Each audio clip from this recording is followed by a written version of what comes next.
Hey guys, welcome back to the Another Excuse podcast. I'm your host, Byron Greeley, and today's guest is a guest that we've seen before. It's David Walsh, the founder of Limelight.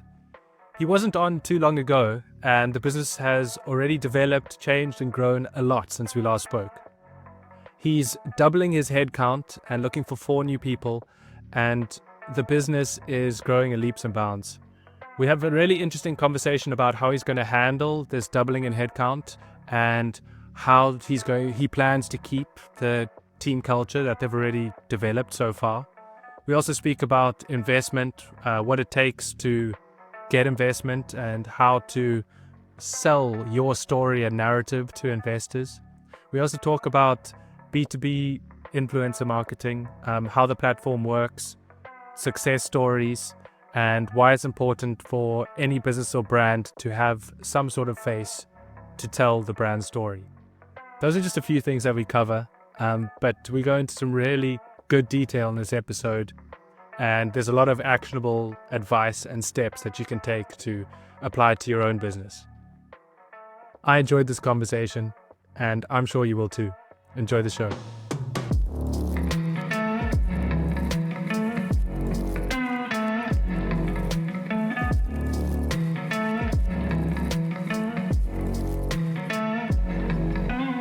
Hey David, welcome back. Since we last spoke, Limelight has grown a lot, and we didn't even speak that long ago. How are you doing? Thanks for having me back. I am very excited to be here. And yeah, last time we chatted, it was just kind of a dream and an idea. Things are moving fast, which is exciting. That's awesome. And just so this episode can kind of stand on its own, can you give us a brief overview of what Limelight is and how it works? So we've built a B2B influencer marketplace, which ultimately helps brands connect with niche content creators who are typically business influencers, domain experts, subject knowledge experts who've created an audience and been posting content for years. And we help them create and form content partnerships and help brands basically activate creators at scale. So three main pillars to it: search and discovery, helping them actually find the creators, which is the difficult thing to do; activation, scaling, activating creator programs. It's super messy, so we help streamline all of that. And then third pillar would be like measurement, making sure that we're able to demonstrate value and who's driving the best results. So that's how it works. Awesome. Yeah, I think we'll go into all 3 of those pillars. But to get started, I know what's quite topical at the moment. I know you guys are expanding your team, basically doubling your headcount. I saw a LinkedIn post recently looking for 4 new roles. And before we dive into that part, I just wanted to ask, like, how did you go about building your core team at the start? At what stage of the process did you decide it was time to start forming this team? Yeah, Byron, I think number one, last company I had, I thought it was really smart to try hire as quickly as you can and kind of throw a lot of bodies on something and try move as quickly as you can. What I've realized this time around, that quality over quantity, and get very specific about what you're trying to solve for when you're hiring people. So core team is only 4 of us today. Actually, three and a half, because one is an executive assistant. Now, not to say that she's not incredible. She actually makes the whole company sing. But we have my CTO and co-founder, previously at Uber, 20 years experience, best engineering coder I've ever met in my life, faster than the 25 engineers I've had at my last company. We have a designer, which is a product designer. Demir was my first hire, actually, and he's phenomenal. He's multi-talented. He's going to be a founder, in the future, not too long, I don't think. And so then I'm on the sales, marketing, customer success, finance, operation. Demir's on the product and design, and Young Jay is on the coding. And then Janine kind of makes it all function and will all work. But as you mentioned, we're hiring 4 people: sales reps, head of growth, 2 engineers. And that will be the focus. So more coders, more salespeople, and maybe a head of growth in between to help us grow and scale. And now with those new hires and like doubling your headcount, what would you say is the biggest strategic shift that you've had to make as you take this like next step in growth? So what's fascinating is smaller teams are faster. better, more output per person. The Once you get over to, let's call it 10 people, people become the problem. Communication becomes the problem. Alignment, activity, like everyone has roles, responsibilities. So I want to keep the team as lean as possible, as small as possible for as long as possible. So that's why we're only hiring 4 people. We could probably hire more. So we're going to stay below 10 people for as long as we can. And honestly, just make the product do the work, right? Like anything that ultimately can be done within the product and we think that a user can execute on, we should be building a product that allows them to do it without the need for us to be involved. So that's how we build scalable systems and scalable product and ultimately grow the marketplace as quickly as we can. That's really interesting, and that makes perfect sense because I think a lot of businesses try to connect aspects of a business and hire unnecessarily instead of just building out the feature. And like with new tools and the way you can build a lot faster, I mean, it just makes so much sense if the user can do most of the job for you. Yeah, it's a great time to start a company. Anyone listening, you can move so much faster and you can create so many systems. And with AI and agents, like we can do the work of, I don't know, 10 to 100x faster Yeah, than you can in the past. yeah. And why do you think these roles that you're hiring for now will have the biggest impact on the business? Yeah, it's pretty simple. Grow, build, grow, more revenue, more salespeople, more calls, more demos, more revenue. Build, more engineers, more code, more product, faster. So those are the two main things that we're focused on. And then the head of growth role is something I just kind of decided in the moment. I was like, maybe we should be posting a head of growth role. And really, Byron, the reason I say that is my core ICP today is often the head of growth. I'm dealing with the head of growth at HubSpot, you know, Bill.com, Xero, 11x, early stage startup companies all the way to multinational companies. So I get to meet with a lot of heads of growth. And I realized that like that role and function can help a marketplace scale quickly. And so that's why I just decided, like, as I was posting the roles, I just like said it to my team, hey, I think we should also post a role for head of growth. So I just did it. And now we're getting applications and I'm like, oh, maybe we should hire this person. So Oh, yeah, cool. that's how it works. That's awesome. And as you guys are scaling, like I've had conversations with other founders where they said that they scaled too fast and it impacted company culture.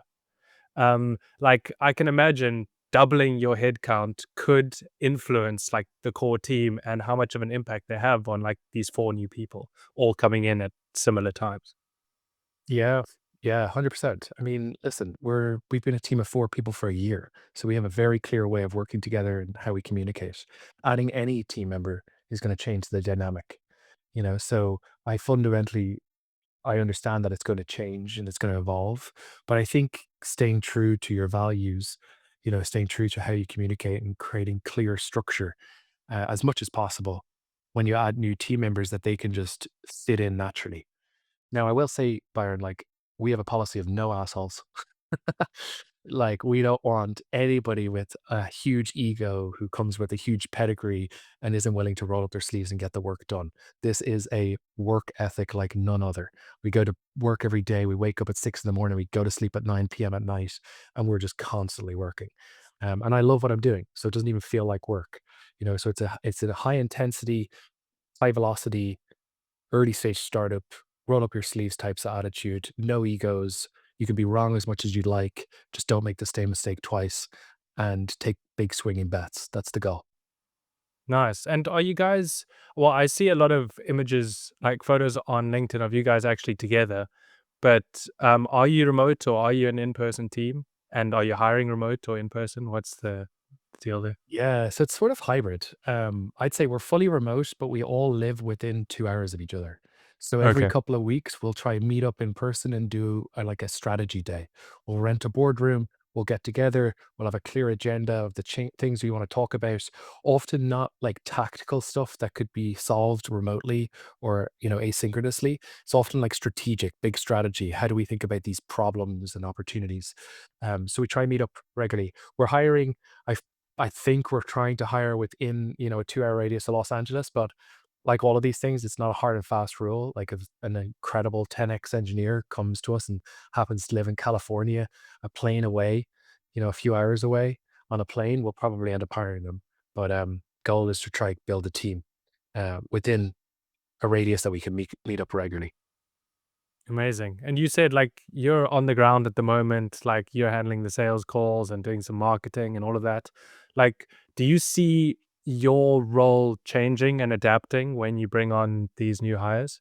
And how do you see that sort of role taking shape? I am in the trenches every day, and I would have it no other way. So, like, I've been in previous companies and I've grown my last company to over 100 employees.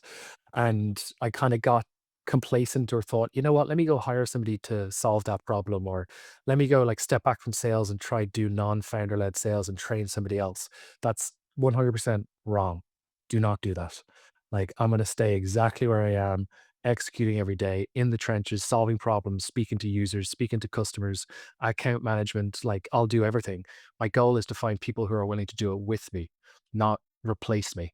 As I grow and scale, you as a leader need to understand how to delegate appropriately, how to let go of the reins, allow other people to flourish and give them responsibilities. But under 10 employees, I would argue, no freaking way.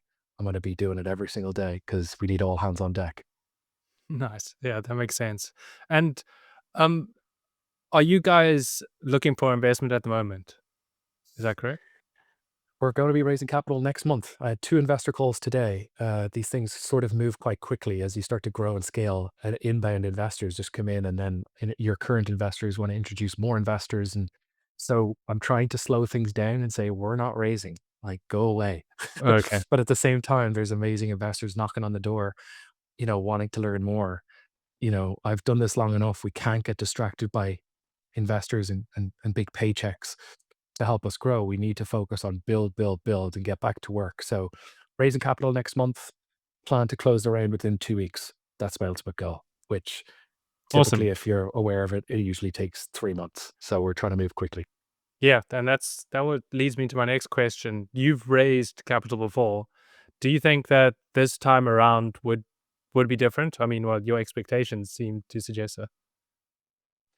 Yeah, I mean, as a second time founder, you see the world differently. You have a whole different perspective.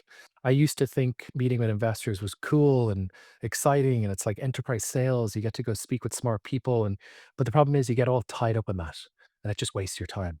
You need to be building, speaking to users, building product, selling users, selling customers, adding more value. Speaking to investors is great. It's helpful. They can open doors for you, but don't get distracted by it. So you know, I still love raising capital. I think I'm pretty good at it. I'm pretty good at telling stories and explaining how I think of the world and the vision that I have for the future and, persuading people to see it alongside with me. So I do enjoy it, but I don't want to waste my time doing it. It's a means to an end. The ultimate goal is to get a check in the door from people who can add value that isn't just the cash. They can add their name, knowledge, and network, bring their domain expertise, and just help you. So trying to find the right types of investors is super important. We're very specific on what we're looking for. This is a long, long journey with many bumps in the road. So if I want to have somebody on our cap table and be on our board, I want to like the person. I want to be able to come to them with real problems. And I want to get to know them quite well. So we're trying to do that all quite quickly. I'd leave you with this. Raising capital can often feel like a shotgun wedding, right? You go out to Yeah. raise, you meet with somebody, and then you're like, boom, let's go get married. You're on the cap table. We're in business for 10 years. That is crazy. But unfortunately, most of the time, it's unavoidable at the early stages. Now, over time, you get to meet investors and they get to know you years before they actually invest. And so, even in that process of raising capital now, it's not a waste of time. I'm kind of building relationships with people. And then they see you go and execute and build a vision and do exactly what you said you're going to do. And then they invest. So, relationship building is important in fundraising. Right. Yeah, that makes sense. And is there a necessity to raise, or do you think it'll just supercharge everything and turn it up a level and help you grow faster? Because it seems to me that you guys are already growing pretty well, and I don't think you took on any capital before this. Is that correct? We actually raised 1.1 million Okay. already. We raised it about 18 months ago. All And right. since then, we've hired some engineering. We're still a small team, so we're not spending that much money. And our burn is starting to reduce every single month as we bring on more customers who are paying us. The burn actually goes down, but we're still losing money every month. So we don't have infinite, we're not profitable yet. The reason I raise capital is actually to grow faster. It's to hire more people to allow us to execute. And you only really hire when you know that you're going to be able to grow faster because you're investing the money. Otherwise, I would just build a bootstrap business. And I have a lot of respect for people that bootstrap companies. It's a grind, it's hard. But when you start to lose opportunities because you're not moving fast enough because you don't have enough resources, that's when venture capital can really help put fuel on the fire. So we'll be putting fuel on the fire, taking advantage of the opportunity and building the software as quickly as we can. Amazing. And when raising capital, what would you say are like the specific metrics or the important bits of information that you should include in your deck to secure investment? Yeah, I mean, let's just start with like early stage investors are investing in the person and they're investing in the team and then they're investing in the market opportunity. Those are really the two things, right? Can this individual, do they have a unique competitive advantage? Is their team formed and highly competent and have demonstrated a history of doing this in the past? So, would I invest in them? Would I work with them? Is a lot of what investors will ask themselves.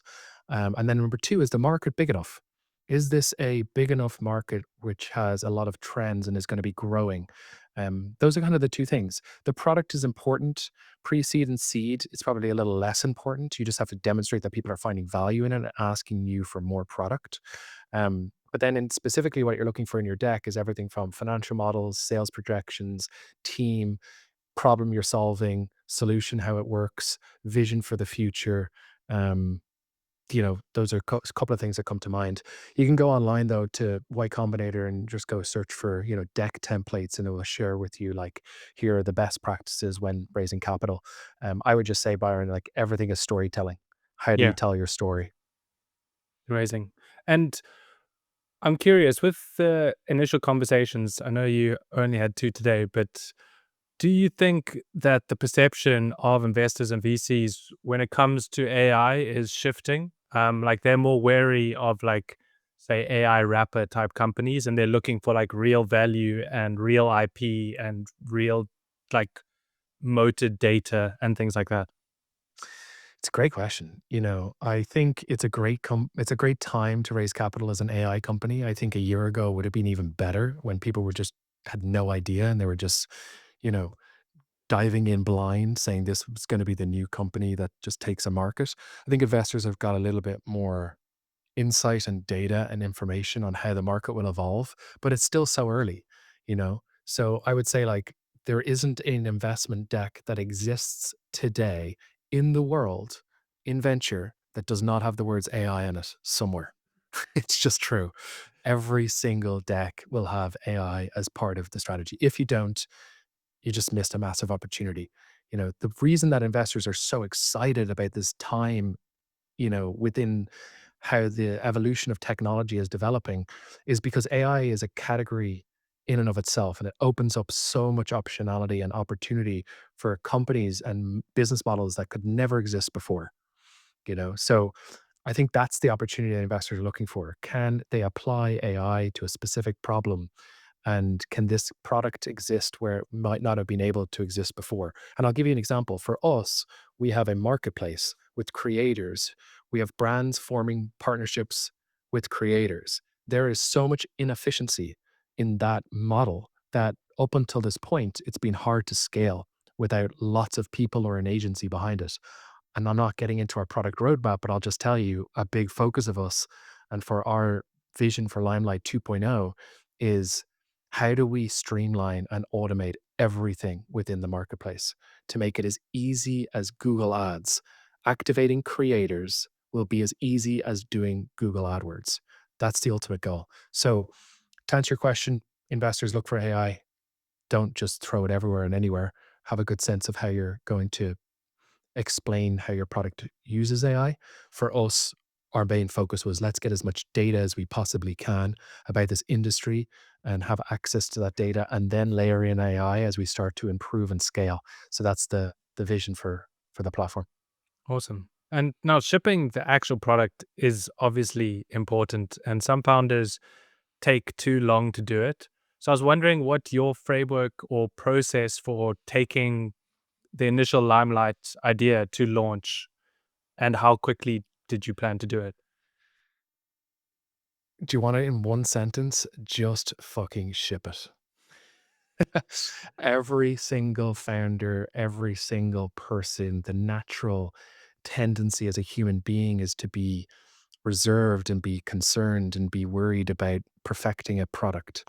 In technology, that doesn't matter at all. What matters is exposing the product in its rawest form and getting user feedback as quickly as possible. So, my last company, I spent $3 million building a software company, behind closed doors, took 9 months to build. When I finally gave it daylight, nobody wanted it.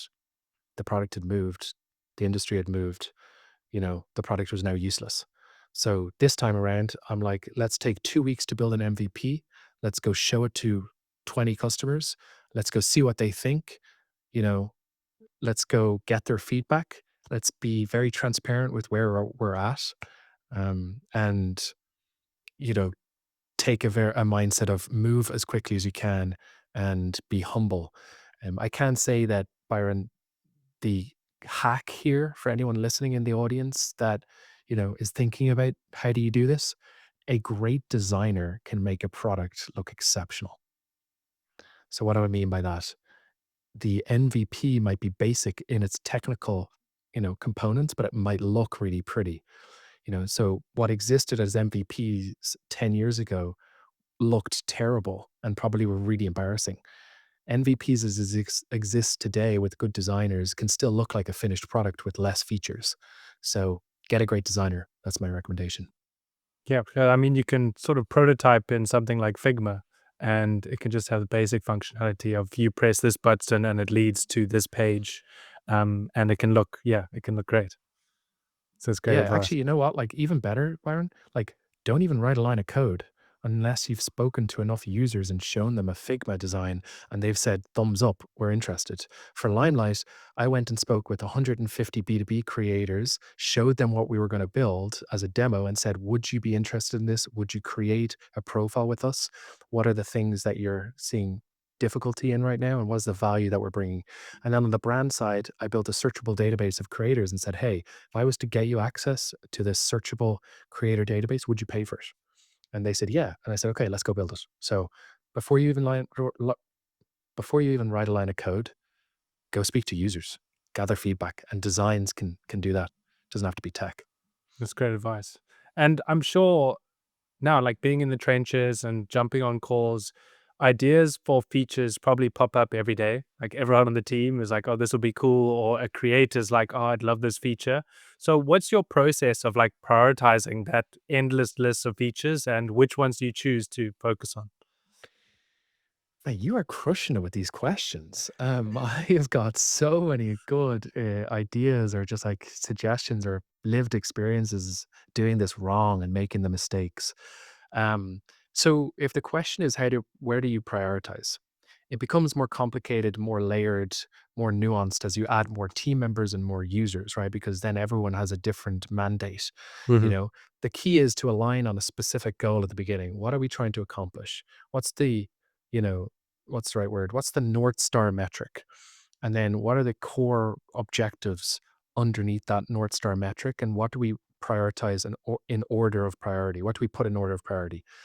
And once you have a good sense of that, then you realize as you start to make product decisions, the question is align it with what are the company's priorities. So for us, it's revenue, right? Like I need to grow, I need to get customers. So, and I'll give you a core example. We've got a really painful need right now to build a wallet infrastructure payment platform through the system to be able to manage funds for big companies like Xero, HubSpot, Webflow, who are giving us 20, 30, $40,000 and being like, go spend this with creators. We need a wallet for them. But I've delayed the build of that every single week and every month because I know that that's just to retain customers. We can have a workaround that allows us to, spend the money without and just like do it manually versus let's go build a product that's going to get new customers and new revenue and unlock new opportunities to charge our current customers more. So because the priority is more revenue, that those tools get the priority. So a good example of that is like lead sourcing. Now we can scrape all of the different, well, I should edit that word out. Now we can identify all of the people who engage on your content and actually generate leads for you and demonstrate the value of these creator partnerships. Well, guess what's going to get built? The wallet or the leads tool. The leads tool is going to get built because it opens up more revenue. So that's how I think about things. Get very clear on the focus and goals. And then there's always trade-offs. There's always outliers. You're constantly reevaluating. So I speak with my team once a week, which is our engineering sprint, basically reviewing our product roadmap. And we decide on two things in that meeting. What is P0 and what is P1? P0 is this is getting coded today. P1 is this is getting coded tomorrow. Those are the only two things we focus on in that meeting. Wow, that's really cool. And yeah, like you mentioned at the beginning of your answer, I'm sure it does get trickier the bigger the team gets, because then the sales guys or the implementation guys or the designers are all bringing their own features to it, and then, like you said, you've just got to have the priorities for the business, the big macro priorities, and then see where those features fall under, and then pick them according to that. That's a great approach. And I tried to make it easy, right, to understand. It's so nuanced. Yeah, I change my mind all the time. yeah, So, there's, yeah, you got to be a little bit flexible, right? yeah. And it's also, some features have to be A/B tested too, and like you're not really sure if that feature will improve revenue and stuff. But I suppose that comes slightly further down the line, when the product is like fully complete, and now you're tweaking things and trying to maximize revenue. Yeah. You know who does a great job of this, of keeping me honest, is my co-founder and CTO, Youngjae. Anytime I come to him with a new idea or a new feature, he says, show me the recorded call of a customer asking for that product, and then I will code it. Well, guess what? That is a forcing mechanism to go and speak to your users. Yeah, that's great. And once the product ships, obviously getting it in front of an audience is crucial, to get users. And that's kind of built into your product. So I was wondering, do you guys use your own platform to grow the brand's reach? That's a great question. We only just started to activate influencers, meaning doing paid content partnerships with current influencers and users of the product. We think that's a huge opportunity for us to be able to grow. And what we did is we identified who are the best creators on the platform, who are doing the best partnerships with companies today, who are driving the most results. Let's go work with them. Let's go partner with them. And then let's offer them more visibility in our platform, as well as compensation. We don't ask for anything for free. So actually, typically, I'll just be transparent with you. If anyone's listening to this and it's a creator or an influencer, we pay $500 per post, and then we boost you to the top of the search results and make sure that you get more visibility in the platform. Examples of this is companies have ended up working with the creator that we boosted, and they get like 2 or 3 brand partnerships because we gave them more visibility in the platform. So we think that that's a big opportunity for us as we start to grow, is starting to tap into the networks of our influencers. And that's just like paid content partnerships. Of course, we've paid out hundreds and hundreds and hundreds of thousands of dollars to influencers on LinkedIn. They're talking about us to their friends. They're introducing us to customers every day. They're helping us grow the brand and grow the community and grow, the audience. And that was the big bet I made, Byron. People with large audiences who have influence, if we give them money and they like us, they're going to help us grow. And now it's starting to happen. That's awesome. And is there sort of like a prerequisite for, like, say, the size of an account for a creator to be on your platform? Or if it's like niche enough for a particular brand, then yeah, anyone can sort of be on there. How does that work? Yeah, honestly, anyone. I think there's sort of a threshold where you have to have a significant enough following that customers will be interested. But more importantly is how good is the quality of the content? And then how much engagement are they getting? Profiles with 10,000 followers on LinkedIn can get huge amounts of engagement on their posts. They just haven't spent a year building it just yet. So the return on investment for brands partnering with smaller micro creators can actually be pretty tremendous. And especially even more so in a specific niche, as you mentioned, right? If it's like cybersecurity or, you know, um, DevOps, or very specific, often the size of the audience isn't as impactful. And I would even say like some of the largest creators on LinkedIn that companies think they want to partner with actually don't drive the results because they're already bought and sold for yes, and they probably don't have the same level of influence as a smaller creator. So in the common denominator, the story I'm trying to tell you there for anyone listening is it doesn't matter the size of your audience. It matters how good quality, it matters how good the quality of your content is, and it matters how knowledgeable and how thoughtful you are when working with brands and companies. There's just so much opportunity. Great. And you touched on engagement there. Is that like one of the key metrics that you measure a successful campaign, or are also like UTM parameters or specific links, affiliate links, also in posts? Like, how do you track the success of a campaign? Yeah, it's a really good question. So measurement is so critical for us, right? We want companies that spend $30,000 a month with us to be coming back and spending $60,000 in a few months from now. So we need to be able to prove value, right? And the first set of kind of criteria is engagement rate, top of funnel metrics like how many likes, how many impressions, how many comments, how much engagement are they getting on that content, right? The next is can we track revenue through CTA links? How many people are signing up through their tracking links? A very smart campaign run by HubSpot recently is lead magnets. Let's offer lead magnets. So a creator will tell an authentic story about solving a specific problem, layer in HubSpot, and then add a lead magnet as the call to action. So it's like a resource for their audience to download. Well, guess what? When the companies or the audience download that resource, that becomes an email that HubSpot can nurture. So that's another example of how do we track revenue. A product that we're launching and it's in beta. So I'm just going to share it with you now. And by the time that this gets aired, I'm sure it'll probably be in the open. We want to track people who engage in your content, right? We want brands to identify the people that are engaging on their content and be able to build a leads list that you can cross-reference your database with and say, okay, yes, this user came from a Google ad and signed up, and that's how we attributed last touch revenue to them. But they actually were influenced from these 4 employees and these 3 creators over the last 6 to 9 months. And here are the different touch points. So we're creating more consistency, more revenue attribution, and more, I suppose, data collection around influenced pipeline. And then the other exciting thing about that is once you build that leads list, you can start to use that as warm social signals. So we'll reach out to the leads and say, hey, I saw you were interested in this piece of content that had mentioned HubSpot, for example.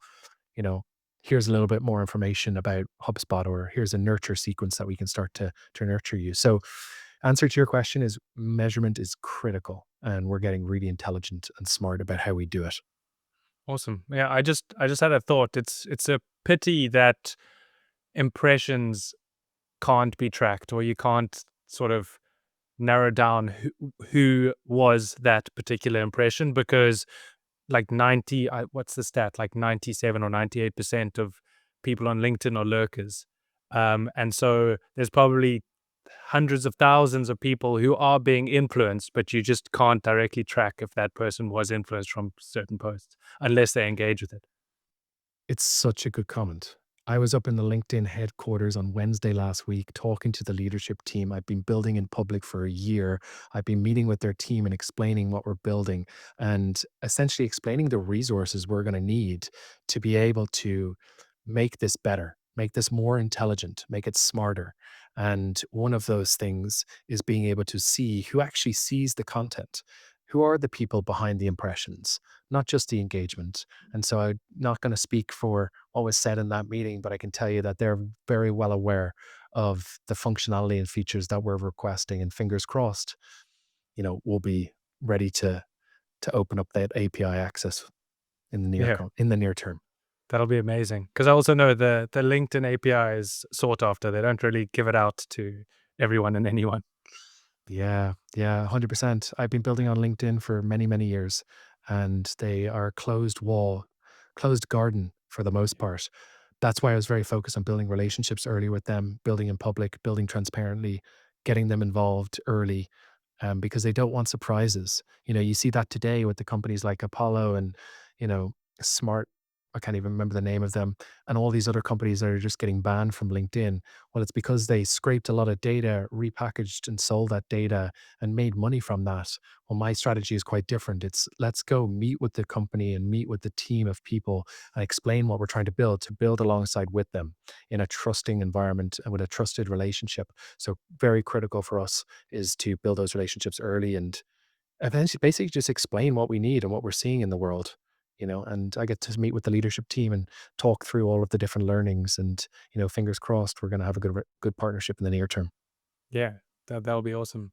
And um, maybe if you don't want to mention names, could you walk us through a recent campaign and like how it kind of performs and how a successful campaign would perform in terms of like ROI and things like that?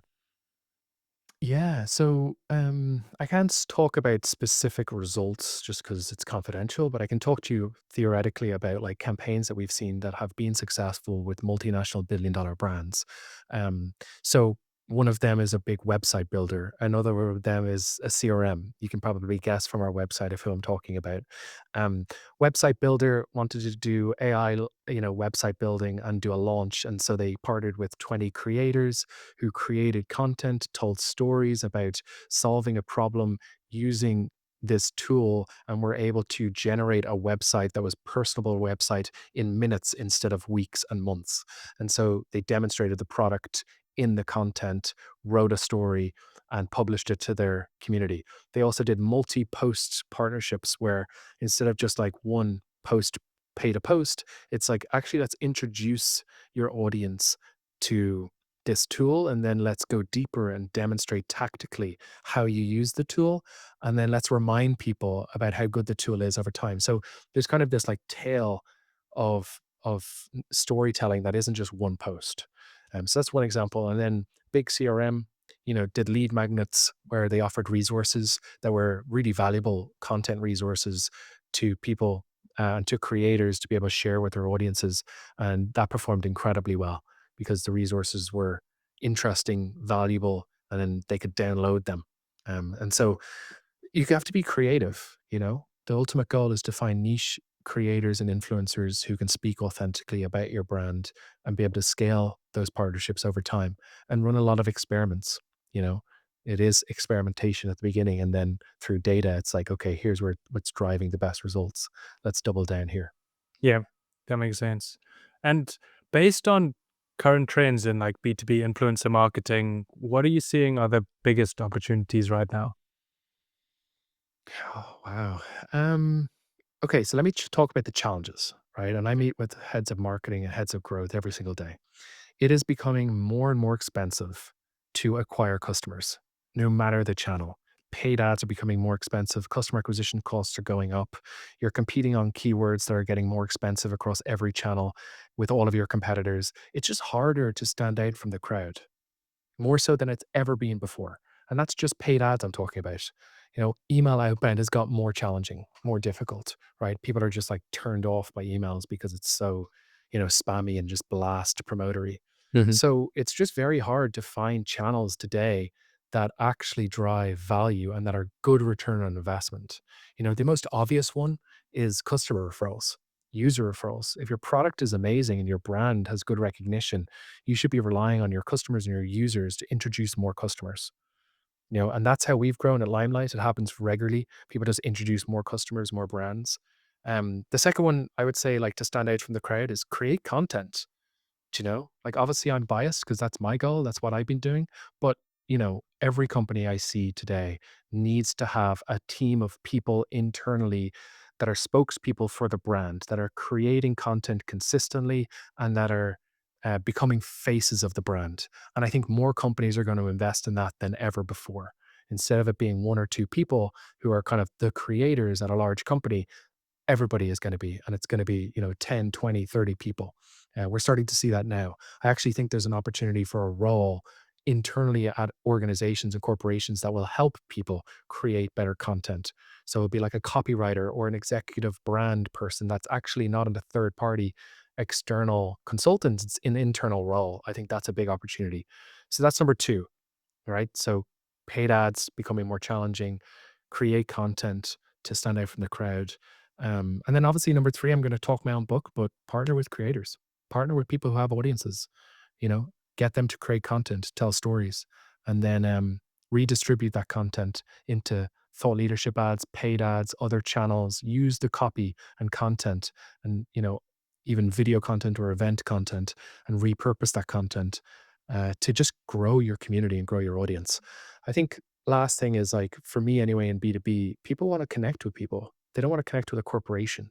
So the more you can bring your personality to your brand, and it doesn't matter how big your brand is, multinational billion-dollar companies need to have a personality that are feel approachable. B2B was boring for the last 20 years. It's about to change. That's what Yeah. I would say. Yeah, I was thinking the same thing. Like there's been a huge push for authenticity, and I think these big brands and leaders of these large companies are taking a bit of time. Well, obviously large companies move a lot slower than smaller companies. So um they're kind of taking their time, but they're starting to get on board and realizing that you need a face or else you're going to get beaten by these smaller companies who are authentic and sharing their story. 100%. And zooming out, what's been the most important lesson that you've learned as an entrepreneur in the last year?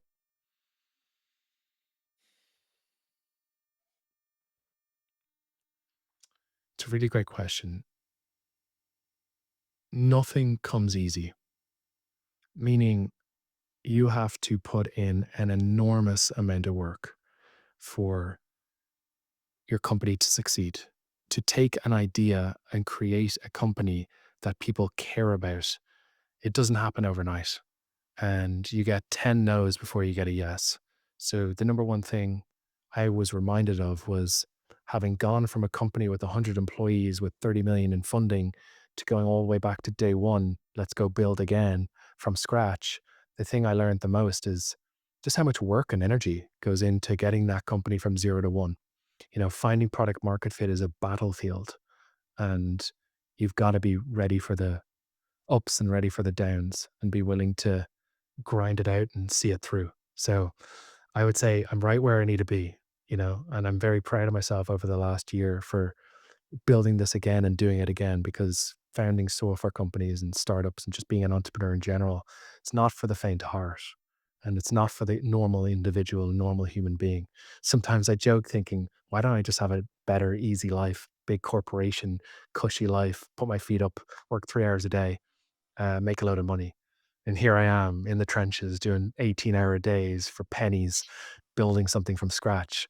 I don't know. Maybe I'm sick, but I like where I am. No, I resonate with that too. I think it's a way more exciting life than the former. And based on your recent experiences, what would you say is an underrated skill or habit you think that every founder or even part of a team should have or cultivate immediately? Underrated. Well, let me start with one that should be obvious, but isn't obvious for most people is sales. The only thing that matters at the early stages of a company is being able to persuade people about a specific thing or a way of seeing things and convincing them and building trust and building rapport. So sales is the fundamental be all and end all of getting a company off the ground. That's my experience. I'm biased. I come from a sales background. An underrated one is probably product design and taste and brand, right? A lot of people overlook that. They might be really strong technically and really strong salespeople of high volume outbound cold calling, for example, but their product looks terrible, right? And their brand looks bad and their website looks terrible, right? Like in today's world, to compete, you have to be really good at everything, really good at coding, really good at design, really good at sales, really good at marketing, in order to stand out from the crowd. and be that top 1% of companies that actually succeed. So, underrated product design. Most people overlook that. Get a great designer. Great. Most obvious is sales. Be a Yeah, good salesperson. Have a good sales team. definitely. And I wanted to hear your thoughts on this. So, I've been thinking about the concept of like, because these AI tools are making it a lot easier. They're kind of lowering the barrier for people to create products and enter the market. So you can spin up a copycat of a product pretty quickly. And so the moat used to be like developers, and that moat is kind of shifting to network effects and other things. And I was wondering whether you agree with that and how you see sort of the business landscape shaping going forward. Byron, did you read my article in the newspaper that was in Irish Times about 4 weeks ago? No, I Because didn't. you basically just quoted what I was saying, which is AI is not the moat. Hmm. Distribution and brand is the moat, and I fundamentally believe that. I think that's the common differentiator in today's world because it's easier than ever to code product. I'll actually go one step further. Big vision for what I want to create is once we have the audience, once we have the distribution engine that's unmatched, that we can plug in creator marketing and make it easier than Google AdWords. Well, I want to become Amazon Basics, right? I want to create software quickly and distribute that software through creators to help build software verticals from 0 to 1 in months, weeks, not years. So distribution is what I'm invested in. That's what I care about the most. And then Awesome. AI agentic agents to streamline everything and make everything work Yeah. autonomously. Yeah. Awesome. And before I end every conversation, as you know, I ask my guests if they have a question for me. So you're moving to Dubai. Yes. What are you most worried about? Ooh, what am I most worried about? That's an interesting question. Um, I'm a very positive person, so I haven't actually given given this much thought. Um, I suppose if I go to the extreme, my business doesn't work out the way I hoped it would. Um, I'm not able to retain and get the clients necessary to keep going. I think that is the worst case scenario. But like many founders and people I've spoken to on this podcast, when you go through that thought experiment, that result doesn't scare me that much. I'm pretty confident that I'll make it work out, even if the worst case scenario does play out. But yeah, I suppose that is what I'm most worried about. I was going to ask you right after that, what are you going to do to change that? But it sounds like you're already doing that, which is first principles thinking. Thinks, think from the worst case scenario. What happens if that actually happens or fails? Or, what happens if the worst possible scenario plays through? So it's a great way to think because once you've got to that realization of the world isn't going to end, if my business doesn't succeed, I'm going to learn a ton and I've tried something different, then you'll be in a position of power and confidence. So good luck to you on the move. When do you head out? On the 8th of April, so pretty soon. That's Oh, a couple weeks. wow. Nice. Yeah, Great. Yeah, I must put you in touch with one of my friends and a couple of group of people out there. Irish people, you'll get along well with them as long as oh, you like to amazing. drink. Amazing. I actually don't drink, but I'm sure I'll get along with them. Well, thanks for joining me again today, David. I really appreciate it. If people want to find out more about you and Limelight, where can they do so? I am super noisy on LinkedIn, as you can imagine. So go to my LinkedIn, David Walsh, Limelight. Um, I think my URL is linkedin.com/DW1232. You'll check me out there. You can learn a lot about me. I post everything online, building in public, and would love to connect with anyone that's listening. Awesome. Thanks, David. Thanks for listening. I really appreciate you making it all the way to the end. I hope you enjoyed the episode. One more quick reminder before you go. I have a weekly newsletter by the same name, Another Excuse, where I cover 4 topics: something that has changed my perception, a tool that could be useful to you, content that is actually worth consuming, and a concept that I try break down and explain. If this sounds of any interest to you and you need a kick up the arse, then you can subscribe at the link below. Thanks for joining me again, and I'll see you next week.